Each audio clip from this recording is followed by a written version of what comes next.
Welcome to Soul Diaries Lost or Found podcast, starring yours truly, Michelle. I hope you enjoyed the last episode if you had a chance to watch it. I am going to begin with just a little recap of the previous episode. It's kind of a continuation on this podcast, but going into the years of like 7 to 14. Basing it around this concept I have of the emotional rescue and unraveling the mystery of the emotional turmoil. So I thought I would be the guinea pig in a sense, explaining my childhood and how it became so prevalent in my awakening, in the healing process throughout all these years. Some known, some unknown.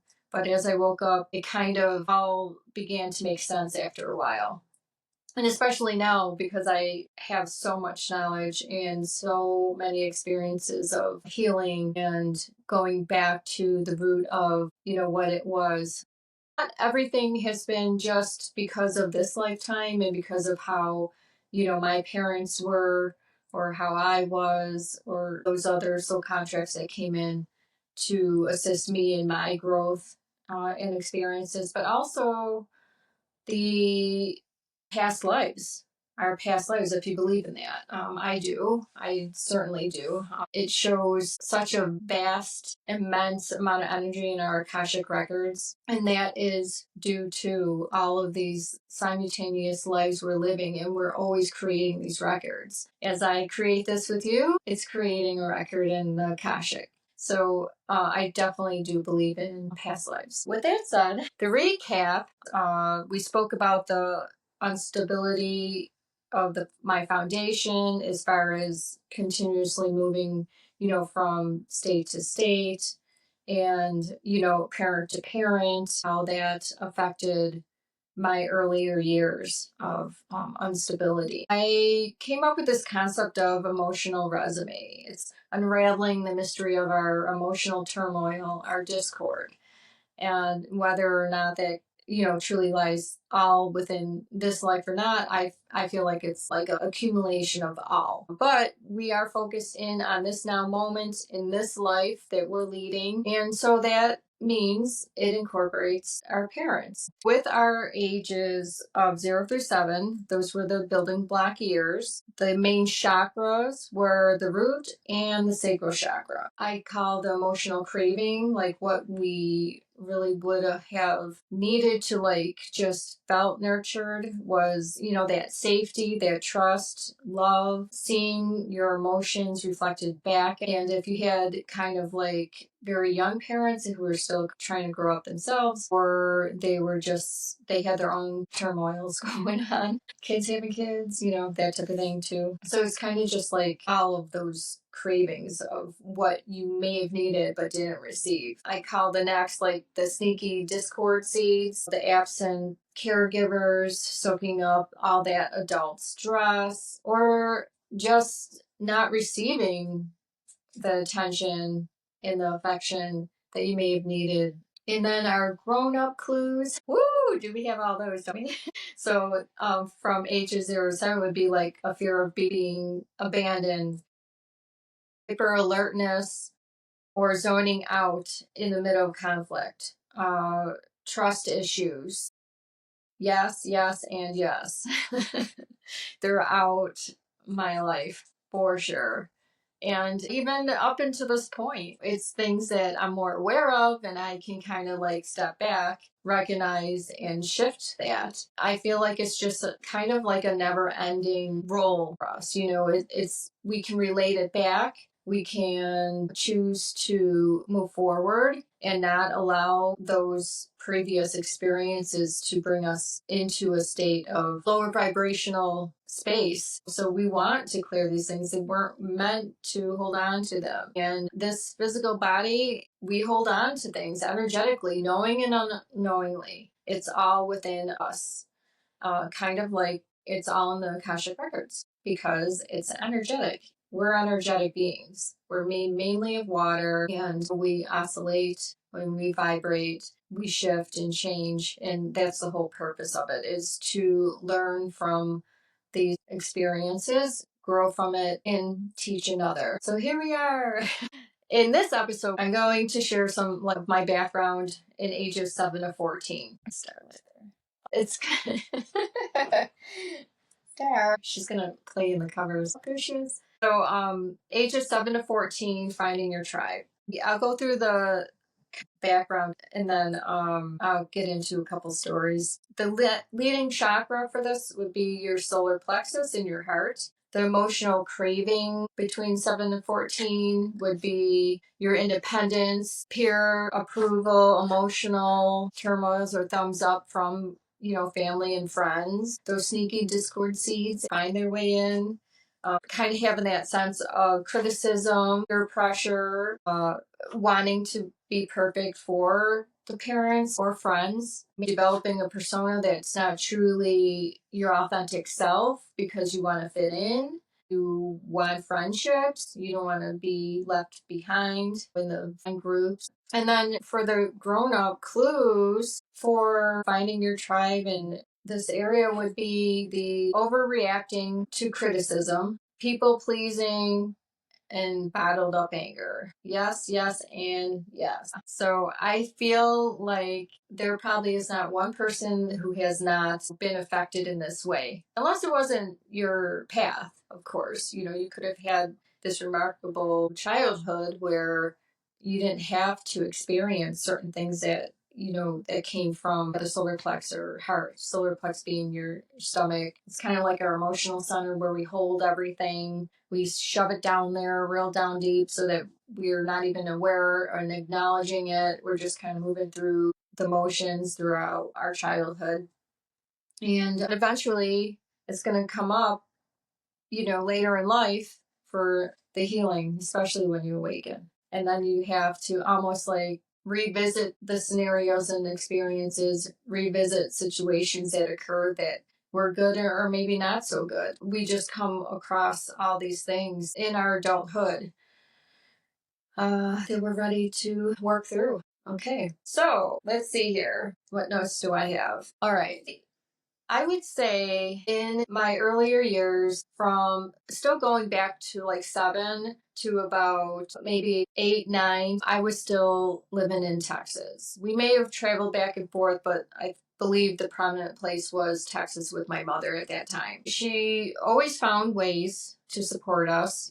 She worked, but she also utilized the system. She had 3 young children that she had to care for. And I'm sure she did the best that she could do. I also know that we did stay with my grandmother in that little cottage space for some time too, and then eventually moved into our own apartment there. And there was a store that was behind the apartment, the convenience store. We would sneak and take her food stamps or money that we could find, and we'd go run over to the store and buy junk food, those little cakes and all that kind of stuff. So you imagine the guilt of that, stealing money from a parent and going to buy junk food. That was one of the many experiences. Like a funnier thing would be, I was really curious about animals and life. What I would do was create a home out of like a shoebox. I would make little furniture with cardboard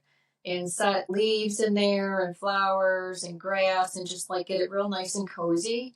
And then I would go find a caterpillar or two and I would let them live in this box and I watched the transformation. But it was so cool to me to be able to watch the caterpillar live in my little box and then cocoon formation. And then after that, the beautiful butterfly, and then I would let the butterfly go.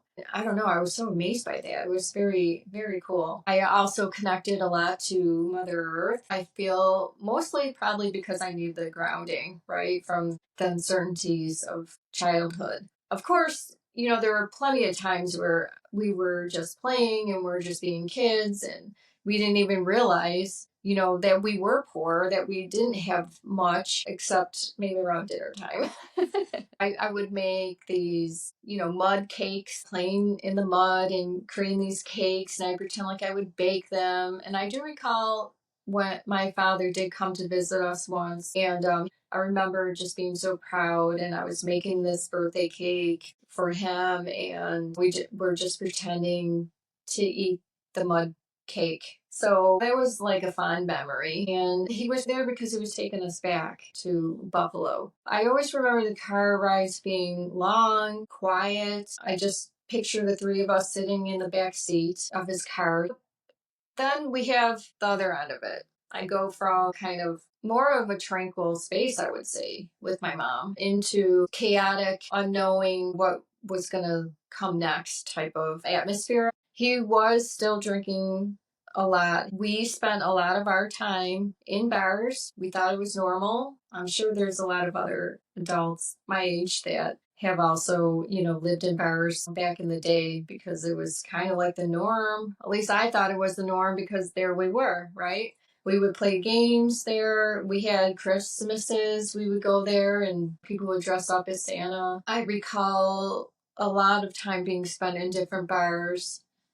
He did have probably a favorite bar or two that I remember more so. Of course, his friends were drinkers, so that was kind of the atmosphere. We hung out there with him. I do recall different babysitters a lot. He was even involved with one that was interesting to say the least. He had parties at the house a lot, so he had all these friends that loved to drink and they were there drinking and they thought it was fun to like throw money around and have us, run after the money. When I look back at that now, even though we might have thought it was fun, it was kind of embarrassing. And it's not something that I would have ever wanted to subject my kids to.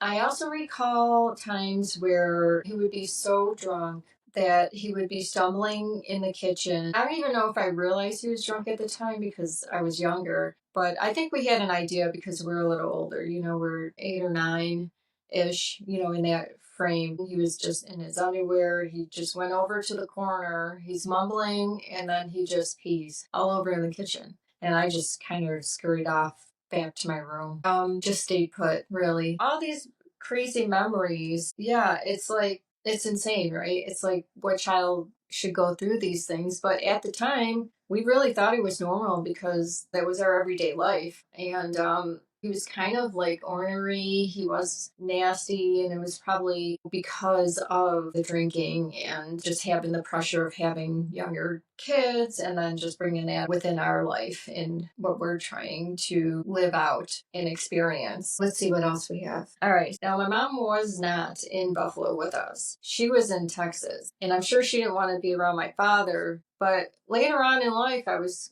like, who does that? Like, who leaves your children? Especially having children of my own, I could never imagine leaving them, especially with someone that wasn't even capable of taking care of us. So, yeah, there's that. Anyhow, my mom received a call. She was asked to come back because my dad was pretty bad off. She came back. My family helped her find an apartment. We slept on cots for a little bit until, she was able to get the furniture and get a job and just kind of start being our mom again and supporting us in Buffalo. I do recall, a few nights where my father was coming around banging on the door because he was drunk and just yelling out my mom's name because he just wanted, to be with her. Eventually, he did stop coming around, and we really didn't have a relationship with him for many, many years. We lived in a nice little neighborhood. I had like this very small room, which I loved. I think I liked being in a smaller space because I felt more cocooned, like the caterpillar. So I just felt more secure and safe in a smaller environment. And so I really loved each room I had. And I was the only girl, so I always had my own room. And it was always the smallest room, but I did not care. I did not mind that at all. I loved having that comfort. So we stayed there for a couple years. Honestly, we were moving around quite a bit from apartment to apartment. I always say we're kind of like the gypsy family. It's like if it wasn't safe to stay, it was apartment to apartment. So imagine that. There was no stability. It was always discord. I think for the most part, she did try to stay in the school district, so that was good. I do recall this fun little mom and pop shop It was a store literally across the street from where we lived. And they sold penny candy. Can you believe that? Like all this candy these days? My God. The cost of it, when I'm like, I used to pay like pennies. She had like all this penny candy. We would like just try and go there almost daily. We would find money on the ground. We'd run there. You know, we had 10 cents. We had 10 pieces of candy. It was amazing. Those are the fun, parts of my growing up, I would have to say. We used to also visit the park that was in the neighborhood. They had free lunches, so we went there to have a free lunch and to play in the park with our friends. And there was this one area, they were orange like cylinders and they had holes, kind of like Swiss cheese. So you can climb up and climb inside. And some were taller and some were shorter. And I remember getting my lunch and then crawling inside one of those and acting like it was like my little space, like my little home. And I would have my lunch in there. And I really think I used to dream in there. It's another time where I think I would just do these outer body experiences and not even realize it because it was in a safe space. And then I would just kind of go and then come back. Yeah, it was pretty cool. I still have that feeling of it, the essence of it, the safety I felt. And I liked being alone and just being with my thoughts and my dreams and ideas, that type of thing. Those are, another aspect of if you're not able to be in your environment, sometimes it's nice to escape. And what better way than through dreams or really just leaving your body apparently and coming back. And maybe I was just going to, my home in another space that was a happier time or more secure and safe. And then I would float back into my current reality. Now we're moving into, we'll say 12 to 14. Again, we're like moving from space to space. We have some really nice neighborhoods that we lived in at the time. My brother and I would, do shoveling, cutting grass, newspaper delivery. We actually would try to get any type of job from probably the age of 10 on. Well, actually, that's probably when my mom came back. That's right, because she found out that she was pregnant. With the guy that she was seeing in Texas. So he did come here, off and on. And then he kind of disappeared for a while. And then when I was 10 years old, we invited in a new little brother. So that created a whole other dynamic for me and for our family. I was helping my mother raise him from that point forward. So I had a responsibility that probably really shouldn't have been a responsibility for me. But I am a nurturer by heart. I have a Cancer moon, so it wouldn't be out of the norm for me to care for a child, regardless if I was a child or not. I had that nurturing energy. So flowing into years 12 to 14. Now I have a little brother who's 2 years old at this point. Right? I did spend a lot of time with him. I felt that my mom wanted him around me because it would keep me out of trouble. Not that I would cause any trouble. I don't know. I was really kind of inverted in a sense. I was very quiet. I did have friends, but just a few friends. I did get myself into, situations with people, but I think it's part of those, outbursts that, I would have as far as it would build up. And I got upset easily. I was very sensitive. And really, I feel like I still am in a different way. I was caring for him quite a bit. My mom was working, trying to support her children. And when she wasn't working, she was going out a lot. She went out a lot because she was on the younger side, right? When she had us, she was always on a search for someone that she could have in her life that could help her and support her and us. Although she was there, she was still an MIA mom. We didn't have her father around And whether she was working or she was out, she would still keep, kind of a hold on me, but she didn't really have a hold on, my brothers and what they were doing and who they were with. It was almost like she had a friendship. She had more of a friendship with my older brother, which basically is only a year older than me. So I don't know that that was necessarily, the greatest thing for her to do. But again, we're in this family unit that my mom was young when she had us. She has her own emotional turmoils going through. I felt like she was always going out trying to find her person and, in a sense, neglecting us. She also had that energy where she was insecure and she didn't feel safe. And she was going through her own experiences, which in turn were experiences we were going through as well, which is why I was born into this family, because these were lessons for me to grow and learn from. And it shows on my astrology chart too. Although I might have appreciated while I was young and going through these things, I know it was all part of the so-called plan, right? So that is what I also came to find and learn through my awakening process. And when you come across things like this, it helps you to understand that period of time so much better. It's one of those things where you can forgive if you feel, that strongly about it. There are things I have had to forgive my mom for, and having more of a compassion and understanding because of her background and because she didn't have that stability herself. She didn't have that discipline or even that comfort of family. Those are the things that I come to realize, and it helped me to heal myself more so, because I don't think anyone's intention is ever to harm another person. It usually always comes back to something within their life that they experienced or they couldn't overcome. And then it's just this ingrained hurt and pain, and creates anger and frustration, and they just take it out on someone that's on that vibratory level. And then they need the growth and learning from it. You're running into these soul contract people to help play out the roles that were needed. I feel like if we step back and think of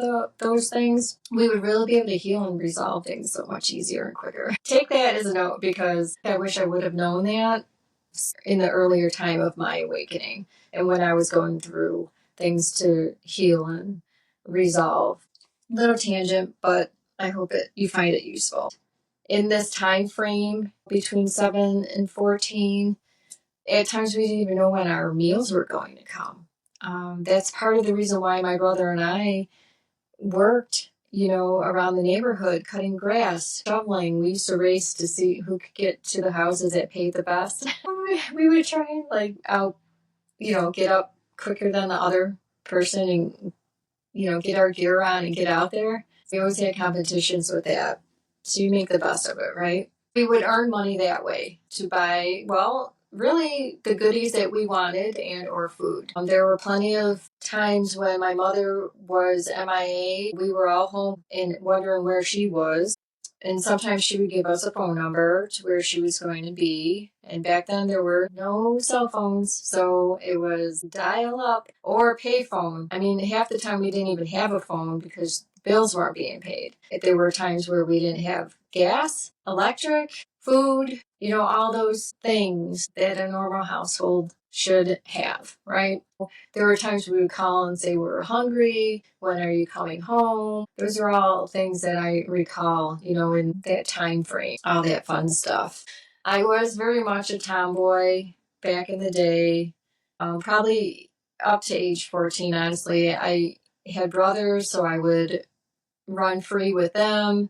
We would play hide and seek. I probably ran faster than most of the boys did. And we would jump trains. We would go play there's that central train station that was abandoned. I recall going in there and having fun in there. There were all kinds of tunnels and the slides that the luggage would come down. We would slide down those. Oh my God, it was so much fun. So we did hide and seek in there too. And you know what was really cool? They filmed, Burt Reynolds was there. I remember that. And they were shooting a film. I'm not really sure which one. I should look that up. We got like a picture autographed from Burt Reynolds, and that was probably what? Well, I was probably only maybe 12 or 13. That was pretty cool, to have that experience. So wrapping it up into this age 7 to 14, it was a roller coaster of emotions. I was definitely in that space where I would overreact. I didn't have any emotional intelligence. I was kind of all over the place. I mean, that followed me through my years, as you'll come to find out. But I feel like that's just one of the things I was meant to learn so that I could help other people with. And I know that now. I didn't know that at the time. I hope that, my storyline helps you relate to some of your history and your experiences, and that maybe you can come to realize that your parents are human too and going through their own things and need your understanding or compassion at some point when you finally have that aha moment and you're awakening more and you don't want to hold on to all of this. You don't want to hold on to the pressure. You don't want to hold on to that sadness. You don't want to hold on to the fact that, you didn't know when your last meal was. So, what kind of parent are you, Well, it was a parent who she was just trying to make her way. She was trying to figure out her life while raising these children on her own. So I give her grace for that, for sure. I really do, especially having my own children. And I feel now that it was a privilege for me. Kind of makes me emotional. It was a privilege for me to be able to have such a positive influence on my younger brother. And although I may have yelled at him at times because I was a child trying to care for a toddler, I do feel grateful that I was able to hopefully instill some safety in his life during those times where I was coddling him and protecting him and having him under my wing, so to speak. So there are things within our life that we can still look back on and then find, the beauty in it.